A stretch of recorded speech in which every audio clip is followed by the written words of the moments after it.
¿Qué aplicaciones tendrá la física en la tecnología?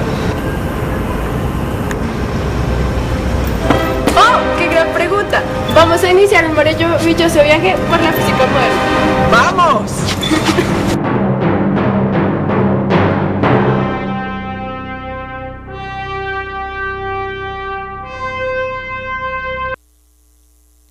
El inicio de la física moderna toma como punto de origen el descubrimiento de la inexistencia del éter. El éter para los físicos de la época era el medio de propagación de la luz, y logró descubrirse su inexistencia gracias al interferómetro de Michelson y Morley. El interferómetro es un dispositivo que permite medir distancias con una precisión muy alta.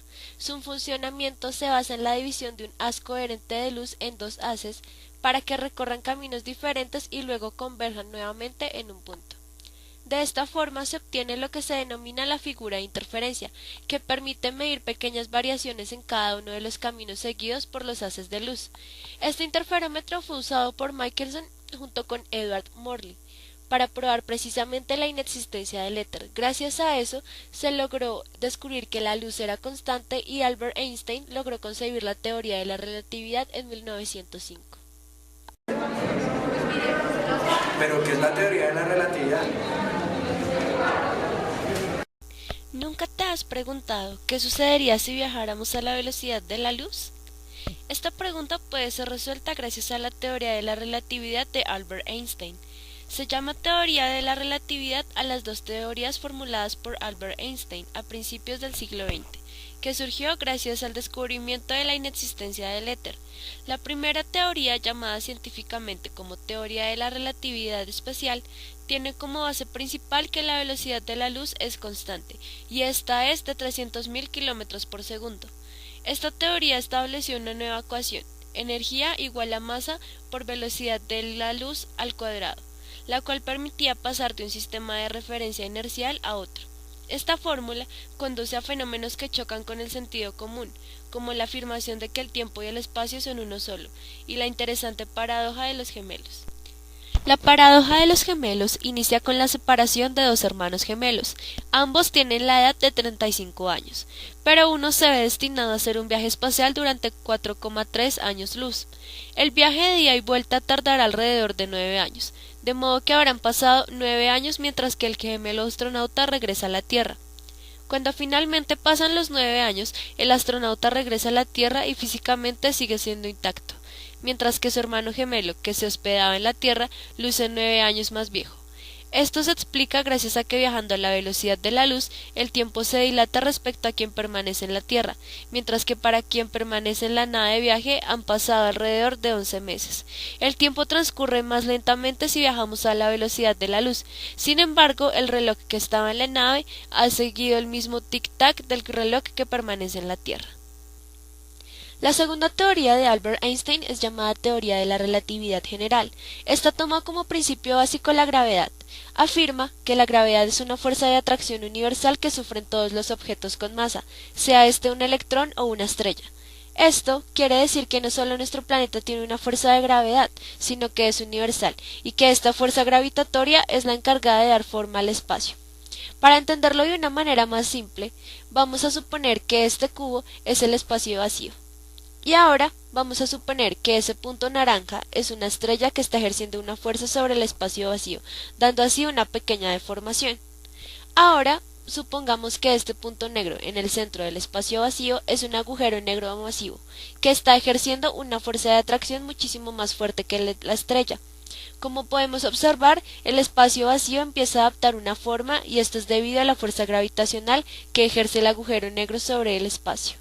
De esta manera, Albert Einstein afirma que la gravedad es una fuerza universal y es la encargada de dar la forma y curvatura al espacio. Las teorías de Einstein han sido muy útiles para los avances de la ciencia y la tecnología. Sin embargo, existe aún una rama más de la física que ha influenciado mucho en los dispositivos electrónicos que usamos frecuentemente, la mecánica cuántica. ¿Qué es la mecánica cuántica?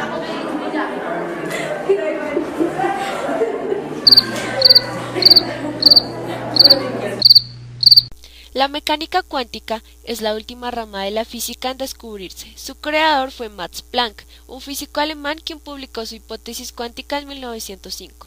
Es la rama encargada de estudiar las manifestaciones de los átomos, los comportamientos de las partículas que forman la materia y las fuerzas que la rigen. Además, es la encargada de explicar cómo es el movimiento de la energía y la materia. En 1889, Planck estableció que la energía se irradia en unidades pequeñas denominadas cuantos. La mecánica cuántica, cuyo significado en la actualidad es discutido aún, se convertiría desde entonces en la base de la ciencia moderna y explicaría todo un conjunto de extraños efectos que se registran tanto en el mundo subatómico como en las vastedades del cosmos. Su aplicación ha hecho posible el descubrimiento y desarrollo de muchas tecnologías, como los transistores, componentes, entre otros. Las dos ramas de la física moderna han aportado grandes avances en el mundo. Uno de los más importantes es la televisión. ¿Cómo se iniciaría la televisión? La historia de la televisión se remonta al año 1884, donde el ingeniero Paul Nipkow inventó un disco capaz de escanear una imagen, mejor conocido como el disco de Nipkow, el cual era un disco metálico con una serie de agujeros dispuestos en espiral.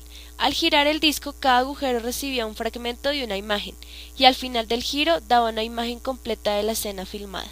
Este sería el primer dispositivo capaz de convertir una serie de imágenes en movimiento. Sería la base para el comienzo de la televisión mecánica. Luego, al inicio del siglo XX, encontramos dos modelos de televisión, la televisión mecánica y la electrónica. La primera creada por John Baird y la segunda por Vladimir Sorkin. Estos dos fueron los primeros sistemas televisivos, pero la televisión electrónica logró opacar a la televisión mecánica, pues su funcionamiento era más eficiente. En la década de los 50 se empezó a emitir la televisión a color.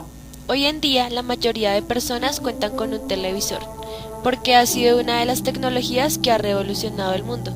Sin embargo, a pesar de que todos lo usamos frecuentemente, no tenemos conocimiento de cómo es su funcionamiento interno a nivel científico, ni cómo influye la física en su funcionamiento. ¿Cómo funciona el televisor? Mi nombre es Nebel Amadeus Pepperman.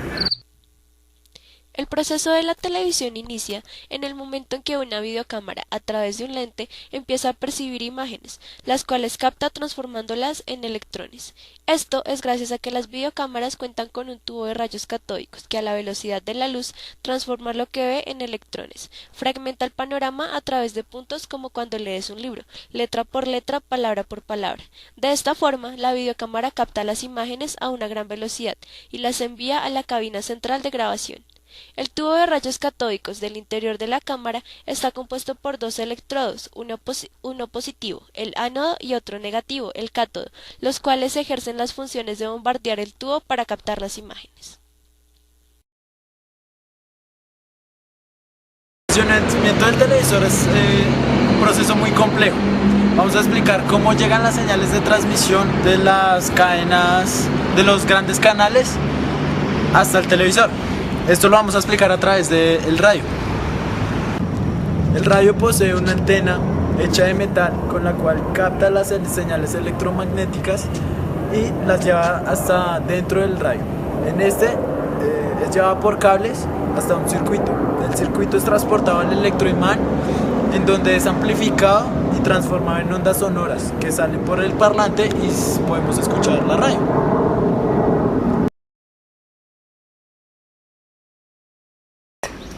Hola, hoy vamos a explicar el funcionamiento del televisor desde su parte interna. Todo comienza con el enchufe o adaptador de energía. La energía entra y transcurre a través de este cable, llega, como vemos acá, un circuito, el circuito principal del televisor. En este la energía se divide y se lleva a sus diferentes funciones, como por ejemplo a los parlantes para el sonido, al adaptador de señal, que es el que recibe y capta las señales electromagnéticas, ya sea por antena o por fibra óptica. También encontramos cómo envía la energía para el tubo de rayos catódicos para dar la imagen. Esto es a través de estos cables que vemos acá, se lleva a un circuito menor. Usa.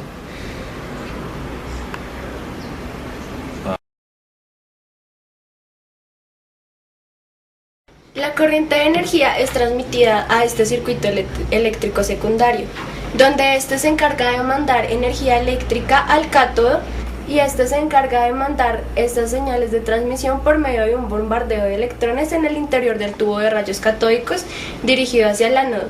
Allí empieza a destellar en la pantalla fluorescente que se encuentra atrás las imágenes que se han transmitido. Estas imágenes van a una velocidad de la luz, lo cual hace ver que están en movimiento, pero no es así, es simplemente una ilusión óptica, ya que es una secuencia de imágenes muy rápida que hacen dar el efecto de movimiento. Así es como podemos ver que funciona el televisor. Hemos finalizado nuestro corto viaje a través de la física moderna. Hemos aprendido sobre sus dos grandes ramas y cómo influyen en el funcionamiento de nuestros dispositivos electrónicos.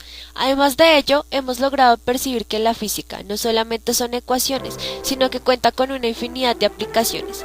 Hemos visto la parte divertida y tecnológica de la física. Además, hemos terminado nuestro viaje, pero esto aún no ha acabado, pues es hora de iniciar una etapa en la que cada vez que veamos un dispositivo eléctrico apreciemos la importancia que tiene la física moderna para su funcionamiento.